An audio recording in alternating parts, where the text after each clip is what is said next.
22 de junho de 2012, sexta-feira, está entrando no ar para todo o Brasil, ao vivo, pela TV Câmara e pela Rádio Câmara, o Participação Popular. Eu sou Fabrício Rocha e o programa de hoje tem tudo a ver com o último dia da Rio+20, que está acontecendo enquanto a gente está aqui apresentando o programa, toda essa conversa de sustentabilidade no ar, e nós vamos discutir a ecologia do dia a dia. O que é que você faz e pode fazer por um planeta mais equilibrado, mais protegido, que dure mais, que você saiba que realmente vai permitir uma vida de qualidade para seus filhos, seus netos, enfim, para as gerações que vêm pela frente. É de pouquinho em pouquinho, cada um fazendo sua parte, que a gente pode realmente criar esse planeta. Para discutir esse assunto, nós temos aqui com a gente a professora Maria Vitória Ferrari, da Universidade de Brasília, professora doutora de Agronomia da UNB, coordenadora do Grupo de Trabalho para a Gestão de Resíduos Sólidos. Falei tudo certo, professora? Correto. É isso mesmo, né?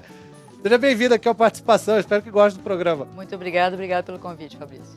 Nós que agradecemos. E nós temos também aqui a Sônia Maria da Silva, que é coordenadora da ONG Sem Dimensão. O Sem é algarismo, né, Sônia? Exato. Que é uma ONG de catadores de lixo, do pessoal que faz artesanato, né? Nós somos uma cooperativa de catadores de material reciclável. Paralelo a isso, nós temos a parte de educação nas escolas, ensinando a reduzir, reutilizar, reciclar.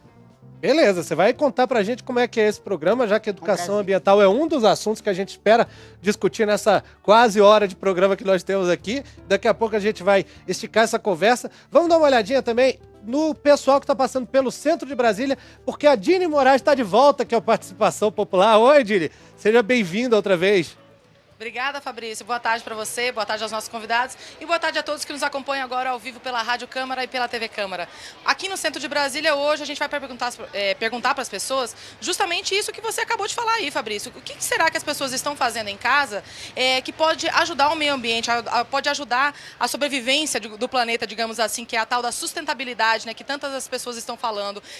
As autoridades falam na Rio+20, as autoridades falam muito nos âmbitos de discussão política, mas e no dia a dia, o que será que as pessoas podem fazer para realmente garantir que o meio ambiente seja preservado e o nosso planeta possa continuar aí por várias gerações? E vou te dizer, viu, Fabrício, aqui no centro de Brasília hoje a gente está com digamos assim, uma estrutura muito grande. A gente tem aqui do meu lado um teatrinho de bonecos, que é o grupo de fantoches defensores do planeta. Eu tenho também várias pessoas que estão aqui acompanhando a nossa discussão aqui ao redor e que vão falar com a gente para ver o que elas, vamos contar um pouquinho das histórias delas, sobre o que elas fazem em casa. E eu vou começar conversando com a Shirley Jesus, ela que é nutricionista, e ela tem umas dicas, Fabrício, para dar pra gente a respeito do que as pessoas podem fazer em casa, então, para preservar o meio ambiente. Obrigada, Shirley, por sua presença aqui. Você pode começar, então, dando essas dicas pra gente? Posso, obrigada. Boa tarde, Dini. Prazer estar aqui com vocês. E a gente vai dar algumas dicas para a dona de casa. O que ela pode fazer na cozinha para ajudar o meio ambiente? Primeiro, quando você vai higienizar o alimento, né? A gente usa aquela água clorada, um litro de água com a colherzinha de Kibble, e às vezes vai jogar lá na pia. E a gente pode usar essa água para lavar o banheiro, para limpar o chão, né? Colocar uma água para alvejar, dentre outras coisas. A gente faz uma fritura em casa, você faz uma batata frita em casa, todo mundo adora, né? O que pode fazer? Vai pegar o óleo e jogar ali na pia? Não. Pois é, o que se faz com esse óleo, então? Esse óleo. Vocês sabiam, dado 1 litro de óleo polui 1 milhão de litros de água. Isso dá para uma pessoa usar em torno de 14 anos. É muita coisa, hein? Muita coisa. Então, a gente, com essa simples atitude, o que a gente pode fazer com esse óleo? O sabão ecológico, né, que pode ser usado em casa. Se eu não quero fazer sabão, não tenho como fazer esse sabão, a gente pode doar para algumas instituições. Em Brasília nós temos algumas empresas que fazem essa coleta e reciclam esse óleo fazendo biodiesel, né? Faz a decantação do óleo, usa com resíduos sólidos. E algumas instituições, inclusive, quando troca esse óleo, na instituição que eu trabalho mesmo, a gente trabalha com crianças em situação de vulnerabilidade, a gente usa esse óleo e cedem pra gente detergente. Então acaba que gera uma economia também, né? Ó, a Shirley, na verdade, viu, Fabrício? A Shirley tem várias dicas. A gente pode até disponibilizar essas dicas depois pela internet. E quem tiver interesse pode mandar um e-mail pra gente que a gente encaminha também. A gente vai colocar no Twitter depois todas as suas dicas. Agora, pra gente finalizar a entrevista com ela aqui, eu queria que ela mostrasse pra vocês umas tortas, porque a Shirley, ela trouxe 2 tortas aqui pro centro de Brasília. Uma torta que é de maçã e outra que é torta... Oi! Isso aí tá bonito, hein? Traz um pedaço pra nós. Tá bem bonito. Pro pessoal da rádio que não tá vendo, na verdade são 2 bolos. Um bolo doce e um bolo salgado. Do que são esses bolos? Conta pra gente, Shirley. Esse bolo aqui é de maçã, a gente usou a maçã integralmente, porque uma forma da gente ajudar o nosso ambiente é usar integralmente os alimentos. Porque 20% do que é desperdício no Brasil acontece dentro da nossa cozinha. Porque a gente joga as cascas, os talos fora, né? Às vezes guarda o alimento lá na geladeira, não armazena direito, isso vai tudo pro lixo. Em vez de ir pro lixo, olha só, a gente faz uma torta deliciosa com a casca da maçã e com a maçã todinha. E a torta de casca de abóbora, que é muito rica, né, em nutrientes, junto com os talos do agrião, do couve, fez um refogado de couve lá, o couve-manteiga, então guarda aqueles talos para fazer um suco, fazer a torta, né, e usa muito pouca coisa, além de que a dona de casa vai também ter uma economia dentro de casa, né. Conta pra gente, então, só rapidinho, como é que faz essa torta de abóbora com talo aí? Você vai usar leite, ovos, a farinha, né? Pega aquela casca, somente a casca da abóbora, pica ela bem picadinha, bate no liquidificador, junta lá todos os ingredientes, depois você pode acrescentar tomate, cenoura, outros legumes de sua preferência, junta essa massa que a gente fez, né, com esses legumes e coloca para assar. Super fácil, bem tranquila. E no site a gente tem parceria com o Sesc, Mesa Brasil, tem uma cartilha muito legal, que usa casca da melancia, casca do maracujá, casca da banana, e aí vocês podem estar acessando na internet e ver esse aproveitamento integral dos alimentos. Só dá o endereço então pra gente, pra quem estiver interessado, qual é o endereço na internet? Você vai acessar o site www.sescmesabrasil.com.br ou vai lá no Google mesmo, né, e procura lá, cartilha aproveitamento integral dos alimentos. Tem receitas maravilhosas e com um custo muito baixo. Tá certo, então essa foi a Shirley de Jesus, ela é nutricionista com várias dicas, Fabrício. E daqui a pouquinho a gente volta com a opinião das pessoas que estão ao redor. O que será que elas fazem? Será que elas vão aproveitar essas dicas então? Tomara, né, Dini? Pô, legal aí a dica da Shirley, né? Esses bolos que ela mostrou aí. Bonitos, né? Assim, para quem está assistindo pela TV Câmara aqui, pela internet também, bonitos. Mostra que o aproveitamento dessas coisas pode render pratos que também fazem bem para os olhos, né? Além de serem, obviamente, nutritivos, né? Porque casca mesmo, e parece tudo. bem apetitoso também. Pois é, experimenta aí, depois traz pra gente, tá, Dini? Não vai comer tudo sozinha, não. Pode não tá deixar. podendo, não, tá? Bonitinha. Vamos continuar o nosso programa aqui sobre essa dica que a Shirley deu de se fazer sabão até com óleo de fritura. A gente até recebeu durante a semana já uma mensagem, uma ligação da Lúcia Turquete Palome, de Valinho, São Paulo. Ela diz que separa o óleo do lixo e faz sabão com ele. Ela diz que faz a reciclagem. Ela mandou isso pelo 0800 619 619. A ligação é gratuita. Você também já pode mandar a sua pergunta, a sua opinião, a sua experiência. O que você faz? Contando aí uma dica, algo que possa ser útil para as outras pessoas. Você também pode mandar um e-mail para a gente, participaçãopopular@câmara.gov.br. Esse participação não tem cedilha, não tem tio, é tudo junto, sem espaço entre participação e popular. E se você usa o Twitter, na internet, ali pelo smartphone, qualquer coisa assim, você pode mandar uma mensagem para a gente. Nosso nome de usuário é @participaçãopop. Nós vamos ler e discutir na hora aqui com os nossos convidados, tá? Já teve gente que mandou para a gente algumas dessas mensagens, fez algumas dessas ligações no programa anterior que a gente fez, né, sobre os direitos dos idosos, né, no Brasil, a terceira idade, e a gente vai registrar aqui a participação dessas pessoas, porque não deu, claro, para responder todas as perguntas durante o programa. Mas vamos deixar um abraço aqui, então, para o Aldemir Vogelei dos Santos, Rio de Janeiro, capital, José Roberto dos Santos também, de São José dos Campos, São Paulo, Aparecida Alves Pequini, de São Paulo, capital, Balduino Gagonil, de Terra Nova do Norte, Mato Grosso, Neide Cavalcante de Assis Gomes, Rio de Janeiro, capital, Paulo Lobo Torres, de Brasópolis, Minas Gerais, Gilberto Batista, de Araguari, Minas Gerais, Lucília Lazzarini Minani, de Laranjal Paulista, São Paulo, Sebastião João Bastos, de Blumenau, Santa Catarina, Antônio Maria Gianeri Pereira, de Porto Alegre, Elza Letícia Rosknecht, de São Paulo, capital, e Rubens Aragão Passos, do Jardim Botânico, Distrito Federal. Muito obrigado por vocês terem estado com a gente aqui no Participação Popular passado. Espero que vocês curtam também o nosso programa e mande colaborações pra gente, né? A gente tá vendo ali que a torta da Shirley tá fazendo sucesso ali já, né? No centro de Brasília, o pessoal tá ali comendo, tá provando. A cara tá boa, viu? Tá gostosa aí, pelo visto, né? Vamos começar o papo aqui, então, com a professora Maria Vitória Ferrari, da Universidade de Brasília. professora de agronomia. Professora, essas dicas aí que a Shirley deu são tradicionais aqui no Brasil, algumas dessas de aproveitamento dos alimentos. A gente ouve falar disso há muito tempo. Aproveitamento de casca de ovo, de farelo de trigo, enfim, de subprodutos, muitas vezes, coisas que são jogadas fora até na hora da xepa, numa feira. A senhora é professora de agronomia. Não sou professora de agronomia, não? Sou professora de engenharia de energia engenharia na faculdade me passaram UNB agronomia. Gama. Produção, ó, da próxima vez, presta atenção aí, tá, produção? Engenharia de energia. Isso. Ah, tá bom. Bom, então, de toda forma, né? Vamos lá. O que mais pode ser feito? O que a senhora recomenda? A senhora também trabalha num grupo de atendimento comunitário, né? Que trata desses assuntos, não é? Tá. É o seguinte, eu sou professora de engenharia de energia e nós fazemos parte de um projeto que chama-se Projeto Reúne, de expansão da universidade. Então, nós temos um campus da universidade, temos em Ceilândia, em Planaltina, e o nosso é Gama. São todas as cidades satélites do Distrito Federal. São 3 cidades satélites do Distrito Federal.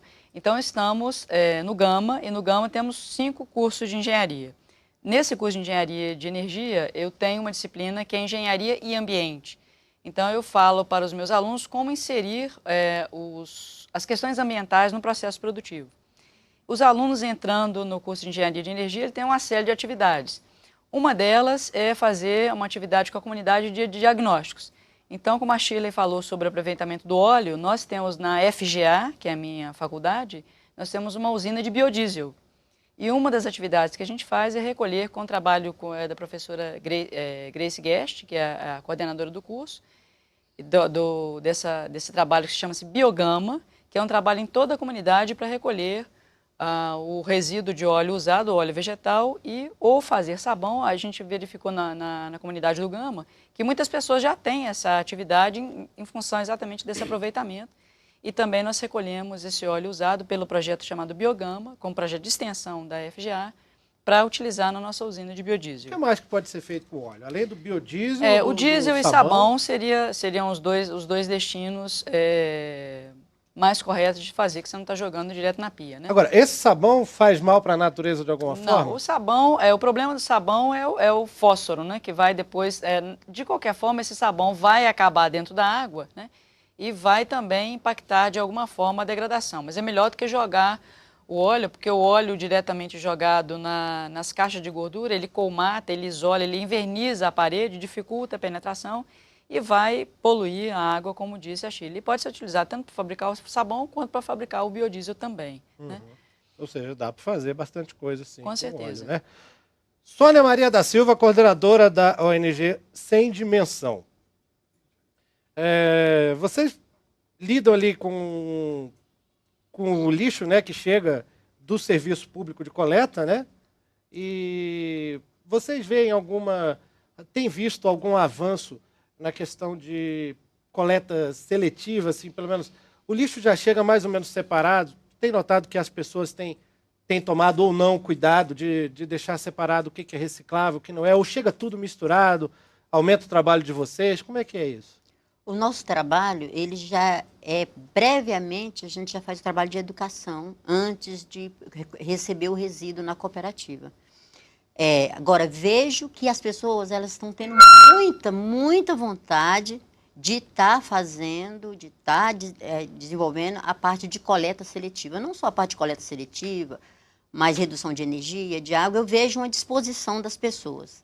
O que eu percebo que frustra um pouco as pessoas quando elas entregam esse resíduo e vai para o caminhão e se mistura com o resíduo molhado. Mas é importante as pessoas estarem separando, mesmo que vá para o lixão. Porque pense bem, 100 mil pessoas colocando esse resíduo dentro de um saquinho plástico, todo o resíduo seco, todo tipo de metal, de plástico, o vidro, e colocando dentro desse saquinho e chegando 100 mil saquinhos totalmente fechadinhos lá no lixão ou a uma cooperativa de catadores, o trabalho vai ser muito mais facilitado. A Sem Dimensão, o material chega nela totalmente já separado, já chega só o resíduo seco, pelo fato da capacitação da gente e a gente fazer um trabalho de campo primeiro ou nos órgãos, ou nos condomínios, ou a gente recolhe. Vocês Mas- recebem dos condomínios, vocês só recebem lixo dos lugares nos quais vocês já fizeram algum treinamento, alguma palestra, alguma coisa assim? Todos os resíduos que chegam na cooperativa, nós já tivemos um trabalho de educação na localidade, tá? Nós levamos esse material para exposição, nós mostramos para as pessoas que, além dela estar fazendo bem ao meio ambiente, elas também estão ajudando no programa de geração de renda, que é importante, que elas não estão dando esmola, mas elas estão dando condições da gente ter uma vida digna. Então, fora isso, lá no condomínio ou nas escolas ou nos órgãos públicos, aonde a gente trabalha, nós fazemos aquele trabalho de ensinar basicamente os S's. A pessoa está reduzindo o resíduo, a pessoa está reutilizando o resíduo, ou encaminhar a uma instituição de reciclagem que necessariamente não tem que ser a sem dimensão, mas qualquer uma do Distrito Federal, nós temos em torno de 30 dentro do Distrito Federal, né?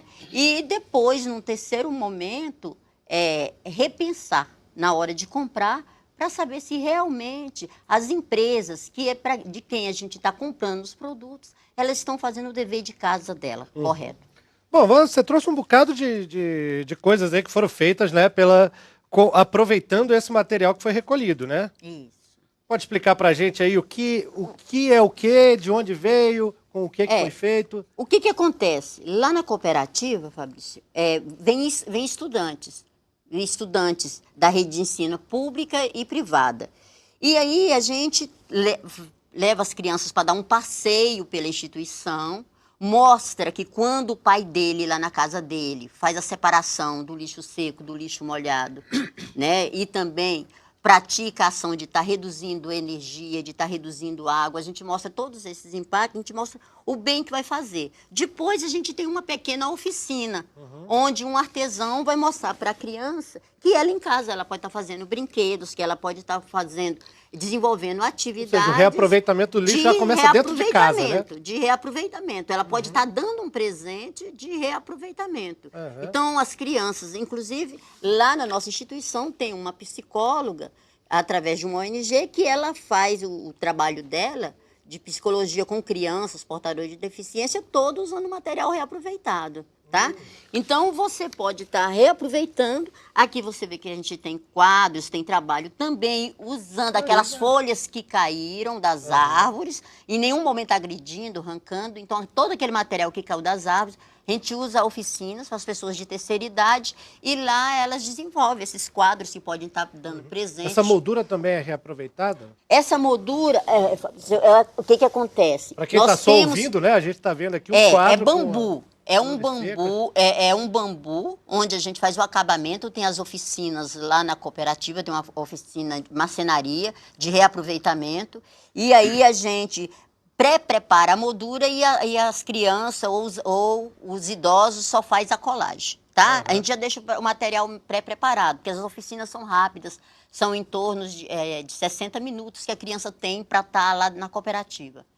Tá ok? Bom, tem esse caminhãozinho ali que é com uma lata de sorvete, né? Um pote de sorvete plástico, né? Gostei do caminhãozinho, né? Isso. E sobras de madeira, você vê sobras de equipamento de computação. Faróis são de tampinha de garrafa, né? Isso. O que a gente percebe? Que nós estamos num mundo muito tecnológico. Então, esse mundo tecnológico, às vezes, eles faz com que a criança ela entre num sistema frio. Então, quando o pai senta com o filho, entendeu? Quando ele faz com que o filho produza o seu próprio brinquedo, ele está trabalhando uma energia do amor. Você entendeu? Da pessoa repensar no que ela pode estar fazendo em família. Porque o pai, a tecnologia sozinha, por si só, não traz nada disso. Né? Porque os pais, geralmente, eles não têm muito tempo para os filhos, né? Hoje, nós estamos num mundo muito corrido. E é necessário parar, pegar a garrafa de refrigerante e ficar brincando com o filhinho dele.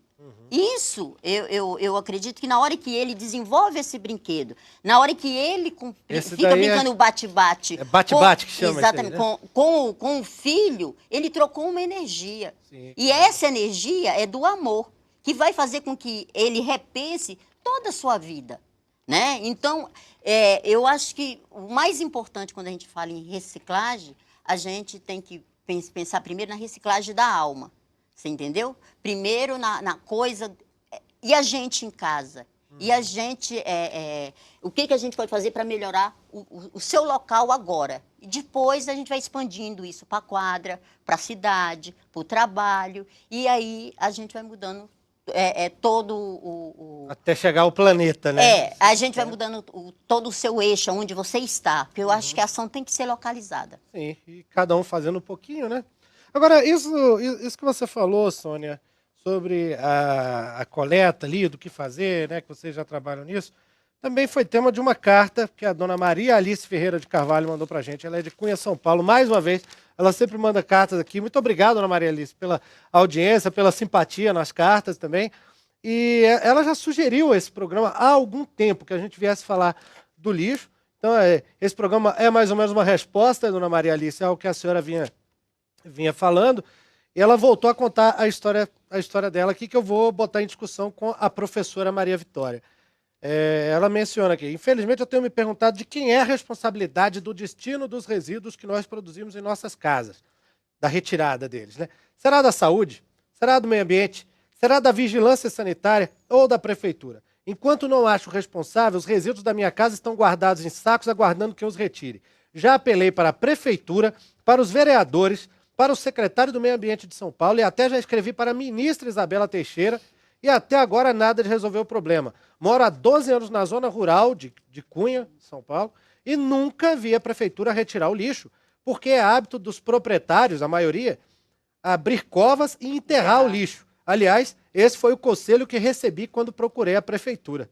Professora Maria Vitória, pode um negócio desse? Porque adianta, como a senhora falou, a pessoa vai lá, toma o cuidado dela de separar ali, de lavar a tampinha de alumínio do iogurte antes de jogar no lixo reciclável, faz aquilo tudo ali que deve fazer, aí vai para um caminhão de lixo em que tudo é prensado, jogado junto em algum lugar só, ou simplesmente se enterra em algum lugar.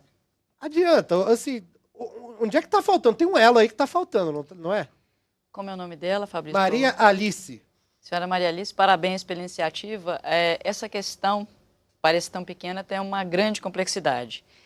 Primeira coisa, nós tivemos durante 20 anos a discussão sobre uma política nacional de resíduos sólidos. Nós demoramos 20 anos, né?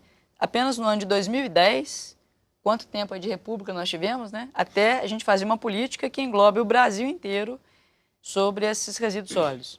E essa política, né, liderada pelo Ministério do Meio Ambiente, tem uma série de comitês e atribui uma coisa muito interessante que ela toca aí, que é a responsabilidade compartilhada, né?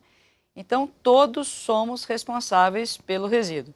Só que é aquela coisa, né? Filho de um monte de pai não tem pai. Então, se todo mundo é responsável, de quem é a criança, né? Quem é que vai educar, quem é cuidar para o menino não ser atropelado. Qualquer coisa que envolva custo é esse empurra-empurra, né? A gente Exato, mas na responsabilidade compartilhada existe uma atribuição muito interessante, né? Então, lá, essa política nacional, que é muito importante ser divulgada, né? Tem uma sugestão de fazer vários programas para divulgar essa política, a implantação dela. Tá? Pois é, e aí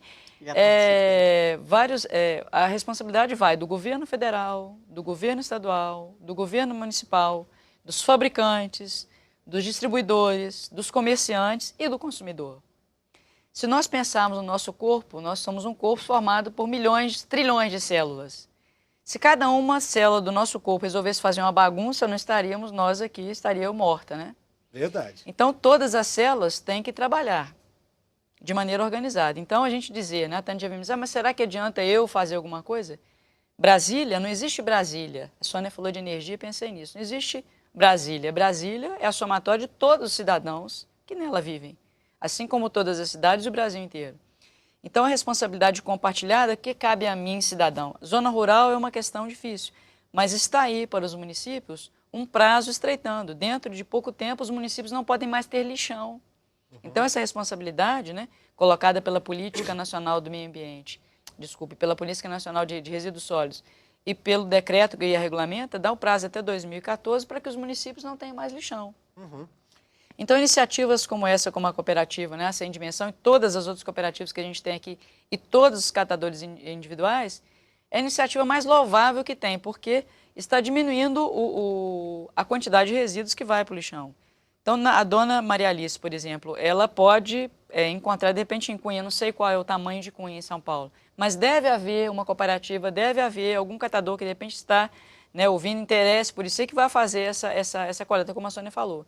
E o trabalho de educação é um processo que demora muito tempo, mas dentro de pouco tempo, Cunha não vai mais poder ignorar, nem zona rural, né? Então ela continue persistindo nessa atividade que ela vai encontrar, com certeza, o destino para isso aí. Hoje seria encontrar algum catador ou alguma cooperativa que possa ou buscar na casa dela, dependendo do volume, ou ela, né, numa viagem à cidade, destinar. Com certeza deve ter, Fabrício. A prefeitura alega que não tem verba, né? Ela está dizendo mas aqui, deve ter alguma cooperativa, alguma associação, né? A gente tem localizado no Brasil inteiro, sempre tem alguma associação, algum catador que faça isso. Eu não encontrei nunca nenhuma cidade, por menor que seja, 10 mil habitantes, que haja alguma iniciativa dessa de coleta e venda dos resíduos que, na realidade, não são lixo, são matéria-prima para outras cadeias produtivas.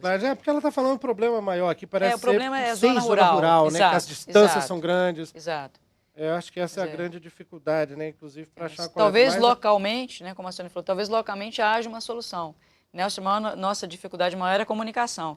Você vê, por exemplo, dentro de um presídio de segurança máxima, né, algum prisioneiro consegue, com o celular, articular um crime muito bem articulado e executá-lo. E nós, tentando fazer as coisas certas, somos desarticulados. Então, lá em Cunha, ou próximo, deve ter alguma associação, alguma cooperativa, talvez ao invés de procurar uma iniciativa governamental, ela possa procurar, né, algum catador, alguma associação, né? E ela sensibilizar outros moradores, né, para poder ter um volume que justifique essa coleta lá no local. Se eu não me engano, numa carta anterior, ela falou que já tentou fazer isso. Se eu não me engano. Dona Maria Alice, se estiver ouvindo aí, por favor, me corrija se eu estiver errado, mas eu acho que ele já tentou. Bom, vamos dar um pulinho lá na Rio+20, porque eu tenho informações de que a gente vai falar diretamente aí com a deputada Rosane Ferreira, do PV do Paraná. A deputada, está ouvindo a gente? Muito bem, claramente. Bom, deputada, bem-vinda aqui ao Participação Popular. Prazer em ter a senhora aí ao vivo do Rio de Janeiro, aí, direto da Rio+20. Prazer é meu, Fabrício. Deputada, eu não sei se a senhora estava acompanhando já a discussão, né? Nós estamos falando agora, justamente. A gente passou aqui por alto na questão da educação ambiental e também falamos agora da responsabilidade compartilhada da coleta de lixo, da coleta adequada do lixo, que também não é só pegar, juntar tudo e jogar no lixão. Mas a gente viu aqui pelo relato da dona Maria Alice, por exemplo, que isso, por exemplo, nas zonas rurais, no interior do país, ainda está meio longe de ser realidade. Pergunto para a senhora, depois da aprovação da Política Nacional de Resíduos Sólidos, o que a Câmara tem, de que forma que a Câmara pode trabalhar ainda nessa questão junto às prefeituras, aos governos estaduais, para que realmente seja dado um destino decente ao lixo que se faz nas casas de todo mundo?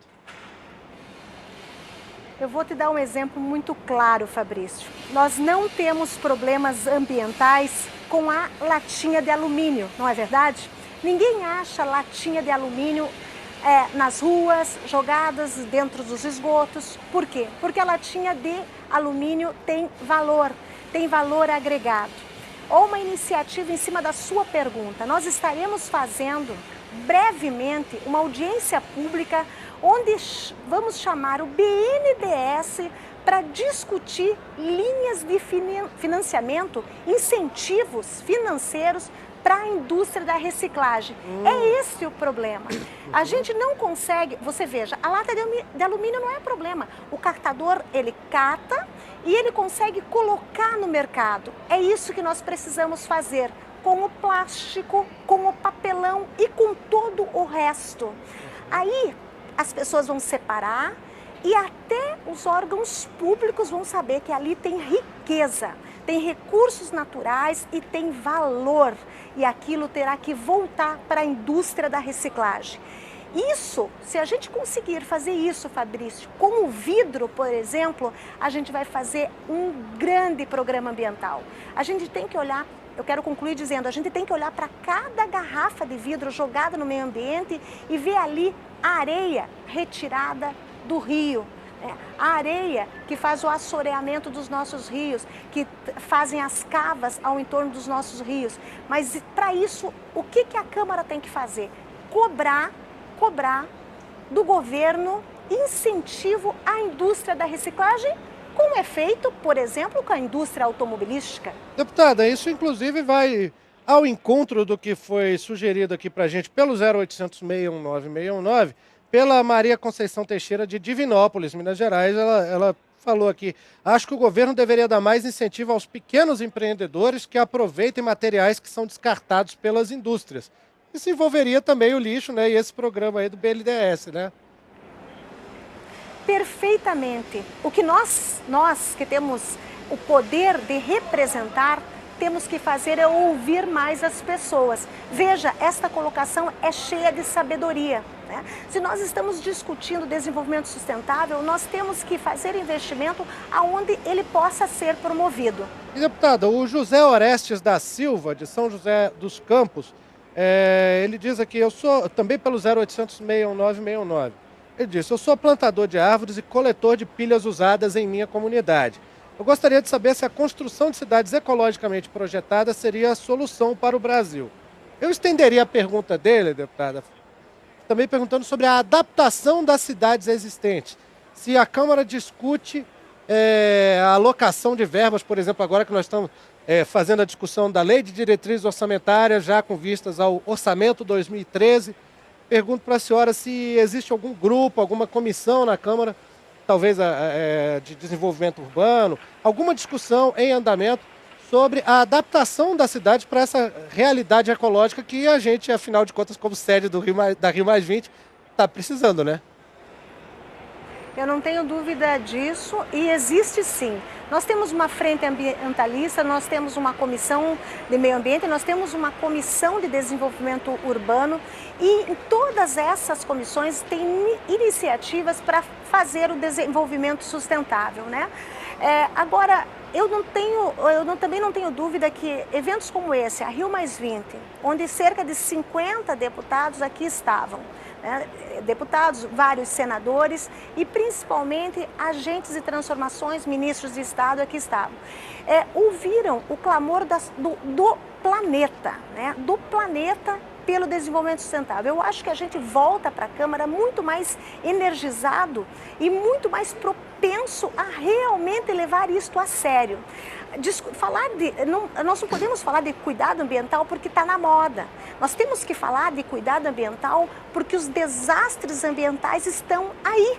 Nós temos que falar de cuidado ambiental porque os recursos naturais são finitos. Nós temos muita gente neste planeta que não tem acesso à água e nós não podemos desperdiçar o que temos. Então, existem essas iniciativas na Câmara, agora eu quero falar aí com os teus contribuidores, aí com os seus ouvintes, né? Com as pessoas que fazem o programa junto com você. Pois não. É esta iniciativa que precisa ser feito. E eu nem estou fazendo lobby, até porque tem um outro caminho. Mas nós temos que trazer para a Câmara de Deputados, para as Assembleias Legislativas e agora, em outubro, para as câmaras de vereadores, legisladores que sejam envolvidos com esse tema. Está na mão das pessoas, porque os lobbies do agronegócio está feito, o lobby das grandes empresas está feito, eles sabem exatamente quem são os vereadores, deputados estaduais, deputados federais e senadores que eles têm que eleger. E o povo? Como é que o povo vê isso? Então, aí na cidade, como é que a gente age? Como é que a gente age para transformar isso? Aí na cidade destas pessoas que estão conversando contigo, eles têm que identificar candidatos que tenham, no mínimo, esse envolvimento com o cuidado ambiental, que no mínimo, defendam a bandeira da reciclagem, a bandeira da coleta seletiva, né? Para que depois eles possam cobrar, porque essa transformação começa por ocupar lugar na política partidária. Eu sei que é difícil falar de política partidária quando existem tantos problemas na nossa política partidária, mas nós temos que começar. E começa aí, nos municípios, nos mais de 5 mil municípios, elegendo pessoas envolvidas com o cuidado ambiental. Perfeito, deputada Rosane Ferreira, do PV do Paraná, ao vivo do Rio de Janeiro, direto ali da Rio Mais 20. Muito obrigado por ter estado com a gente no Participação Popular, deputada. Grande abraço para a senhora. Um abraço e parabéns pelo teu programa. Muito obrigado. Grande abraço. Vamos direto lá ao centro de Brasília, porque a Dini Moraes vai estar chamando, já tem alguém aí para fazer parte aqui do nosso programa. É isso, Dini?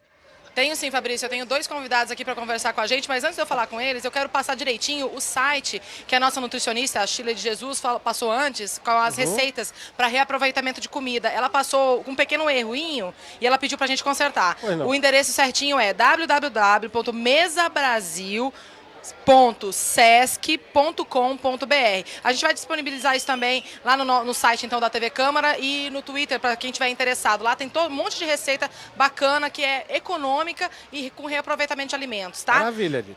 Agora eu vou conversar primeiramente com a Marlene Quirino de Lima, ela que é moradora do M-Norte, aqui em Taguatinga, aqui no Distrito Federal. Marlene, você falou para mim que aproveita tudo. O que é esse tudo? Tudo que sobra. As cascas,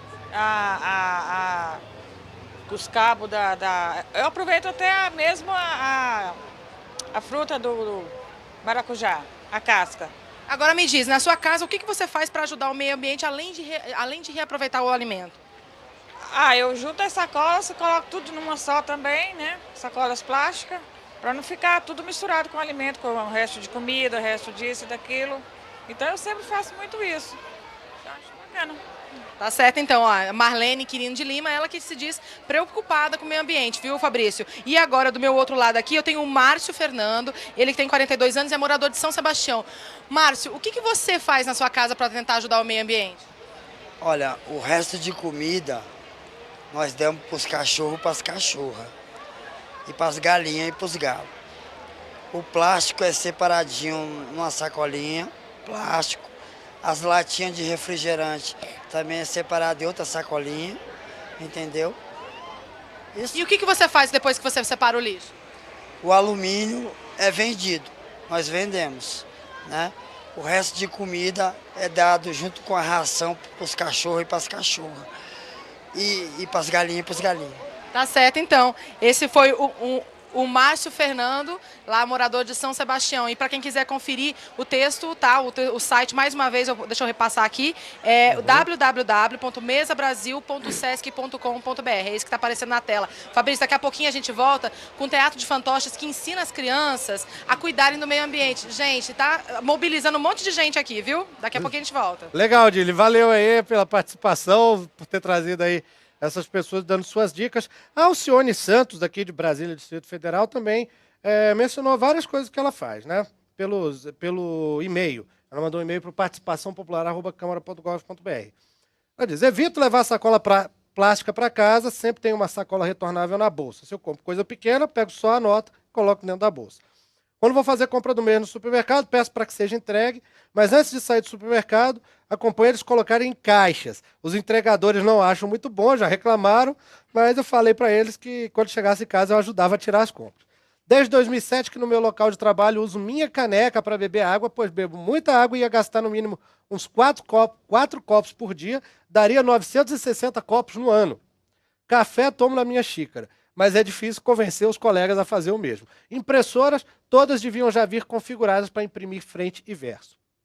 Tá aí, então, algumas dicas da Alcione Santos, Brasília, Distrito Federal. O Nilberto Betonil mandou pelo e-mail, ele não disse de onde um questionamento. Já perceberam que se as áreas de seca fossem irrigadas, a produção de alimentos aumentaria sem precisar de novos desmatamentos? A água nós temos, pois bilhões de litros são despejados no oceano, que sabemos não quer tanta água doce por causa do derretimento de geleiras. Quanto mais irrigações, menos derrubada das matas.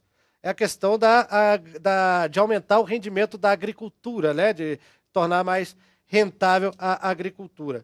Perguntar aqui para a Sônia mais uma vez. Sônia, nesse trabalho de educação ambiental que vocês fazem, vocês fazem isso como uma atividade isolada, principalmente junto às crianças, Ou vocês percebem que nas escolas o assunto já é discutido de uma forma realmente satisfatória? Eu percebo, Fabrício, que nas escolas as crianças elas têm vontade de que a coisa aconteça de forma correta.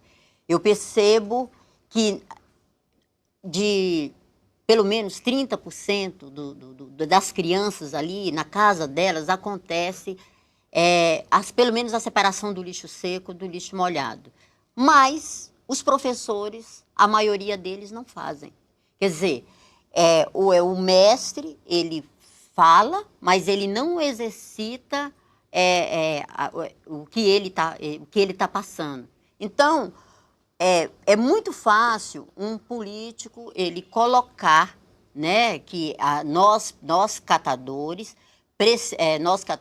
nós necessitamos de ter equipamentos públicos, nós catadores nós precisamos de ter condições de estar fazendo a sua coleta direito, né, com dignidade, e a comunidade também está querendo que isto aconteça. O que eu percebo é que quando chega no poder público, quando chega nas pessoas que têm a caneta na mão, existe toda uma dificuldade.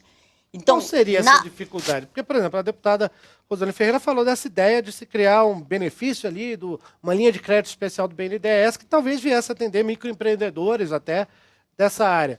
Mas onde é que está o problema ali no poder público, na sua visão, Veja bem, Sônia? hoje a nossa realidade, nós vendemos, por exemplo, o resíduo a uma média de 50 centavos aí. Tá? Nós vendemos para intermediário. Então, nós fazemos o trabalho pesado, nós coletamos no sol, nós pegamos esse material, nós fazemos a triagem desse material, nós compactamos esse material e entregamos. O único papel do intermediário é levar para a indústria. Se esses intermediários, né?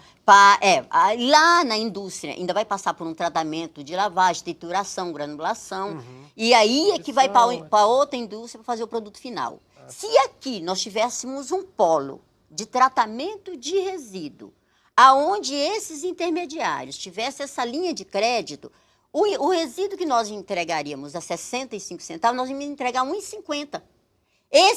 Ou poderia eliminar o intermediário aí, né? Já passar direto para a indústria.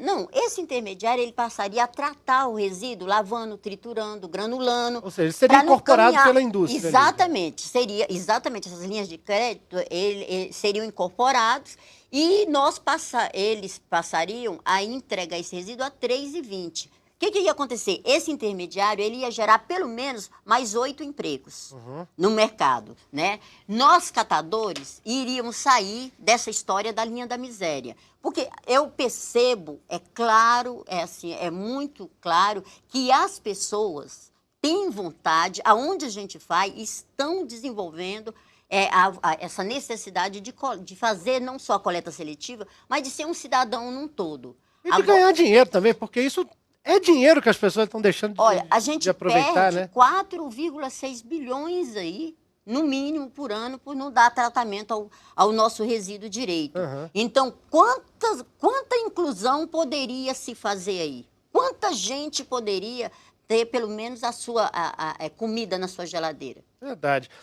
Professora Maria Vitória, tem uma pergunta aqui que chegou para a gente, do Edilson Feliciano Duó. Ele, na verdade, não é uma colocação que ele fez. Ele é do Rio de Janeiro, está sempre acompanhando a gente aqui no Participação. Um grande abraço, Edilson.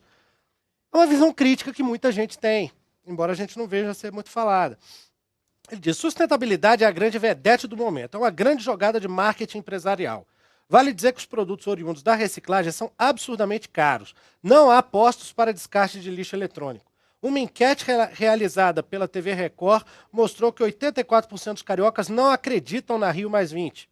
O deputado federal Ronaldo Fonseca denunciou que uma garrafa de água já está mais cara do que a gasolina.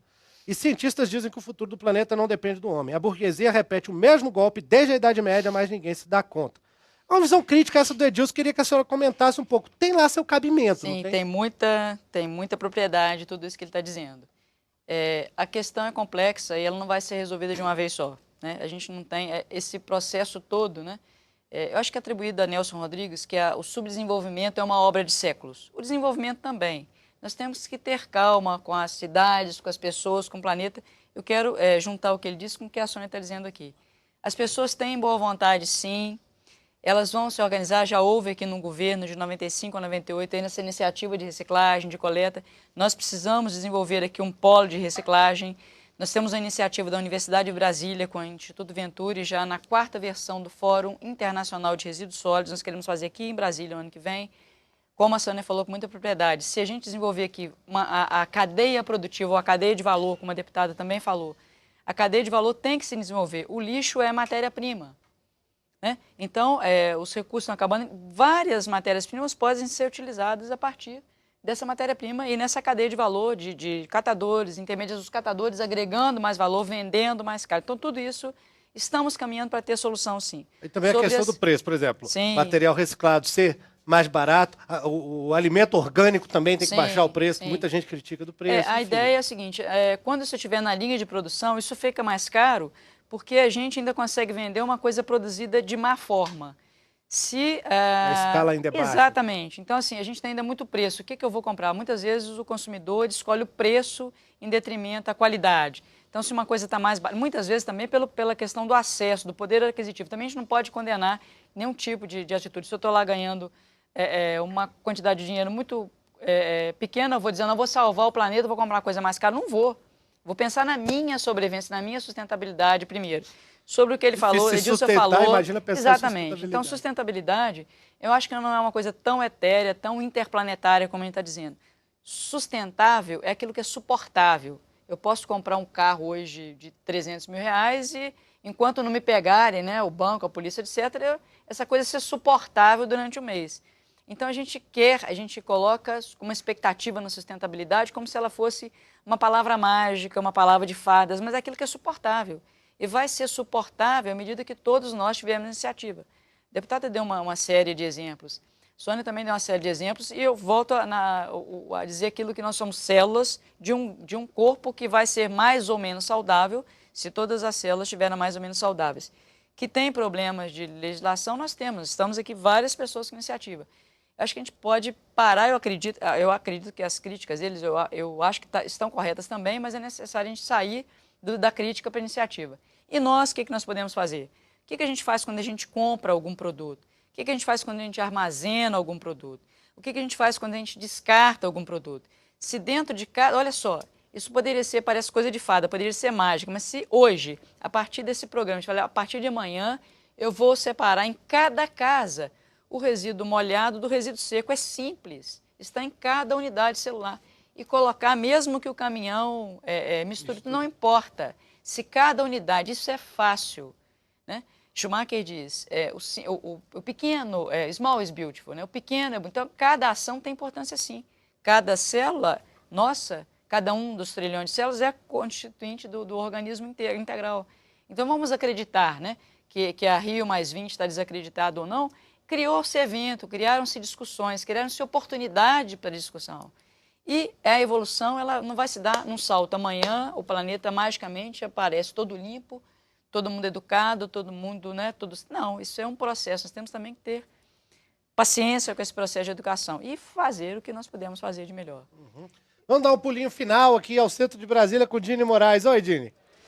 Então, Fabrício, para chegar nessa sustentabilidade do planeta, né, para que o planeta possa aí durar muitas gerações, um dos grandes investimentos é a educação ambiental, né? E um dos programas de educação ambiental que existem aqui no Distrito Federal é feito pelo Serviço de Limpeza Urbana e é feito por meio de um grupo de teatro de fantoches que se chama Defensores da Natureza, que é feito por servidores lá do SLU, né, que seria o Serviço de Limpeza Urbana aqui do Distrito Federal. Tem vários servidores, a gente tem alguns servidores aqui do lado que são servidores de apoio e nós temos também servidores que atuam como fantoches, que são os atores dos fantoches. E a gente vai conversar agora com um deles, na verdade, com a Dona Natureza, que é uma personagem e feita pela Rose Mendonça.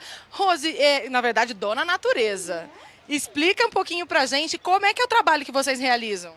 Olha, o nosso trabalho é muito importante porque está relacionado aos cuidados com o meio ambiente. O que a gente deve fazer para proteger a natureza e a vida das pessoas aqui no nosso planeta.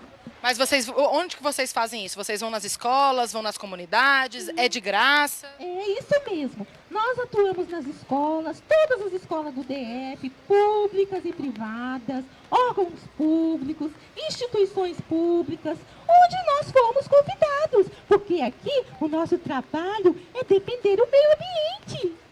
E aí, qual é o tipo de ensinamento que vocês dão para as crianças e para os professores ou até para os servidores onde vocês vão se apresentar?